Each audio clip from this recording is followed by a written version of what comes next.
সংসদ নির্বাচনে হাড্ডাহাড্ডি হবে বিএনপি এবং জামায়াতের মধ্যে। International Institute of Law and Diplomacy IILD এর জরিপ বলছে বিএনপিকে ভোট দিবেন 34.7% আর জামায়াতকে ভোট দিবেন 33.1%।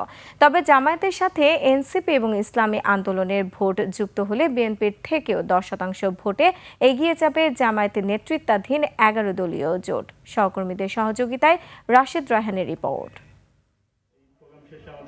জাতীয় নির্বাচনকে সামনে রেখে জাতীয় প্রেসক্লাবে প্রাক নির্বাচনী জনমত জরিপ প্রকাশ করে International Institute of Law and Diplomacy IILD। 3.1 থেকে 3.0% আমরা দেখছি।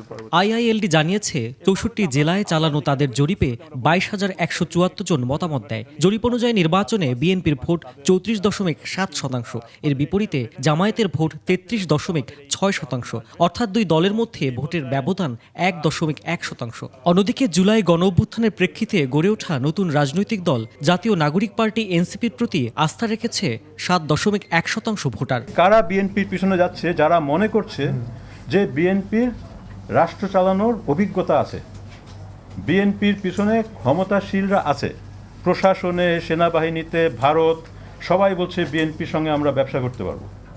অর্থাৎ যারা স্থিতিশীলতা চায় তারা বিএনপির দিকে ঝুঁকছে, যারা পরিবর্তন চায় তারা জামাত এনসিপির দিকে ঝুঁকছে। বিএনপি ভার্সাস জামাতের পার্থক্য ছিল 11, কিন্তু জামাতের সাথে যদি এনসিপি বা ইসলামী ঐক্যজোট বা ওদেরকে যোগ করেন তখন ইট ওয়াজ মাচ ক্লোজার। তো এখন যে 10% এগিয়ে গেছে সেটা আগায়নি। এখনও যদি ইসলামী আপনি এনসিপি আর মানে ইসলামী আন্দোলন এদেরকে আলাদা রাখলে এখন 1% পিছিয়ে আছে। আমার মনে হয় 4-5%, মানে 4 to 5% এটা করে এগোচ্ছে। এবং আপনার স্বল্প শিক্ষিতদের মধ্যে বিএনপিকে সমর্থন করেছে 39.3% এবং জামায়াতকে 29.8% ভোটার। উচ্চ শিক্ষিতদের মধ্যে জামায়াতকে সমর্থন করেছে 37.4% এবং বিএনপিকে 25.9% ভোটার। জরিপ অনুযায়ী 33% নারী ভোট দিতে চায় জামায়াতকে এবং বিএনপিকে 31%। একটু শিক্ষিত অংশে জামাতের অ্যাকসেপ্টেবিলিটি বেশি, যারা একটু নন এডুকেটেডের মধ্যে বিএনপির অ্যাকসেপ্টেবিলিটি বেশি। এটা একটা common trend.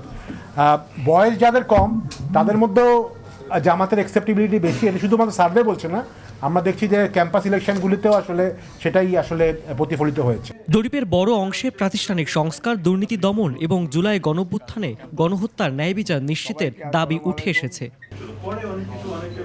Rashed Raihan, 21 television, Dhaka.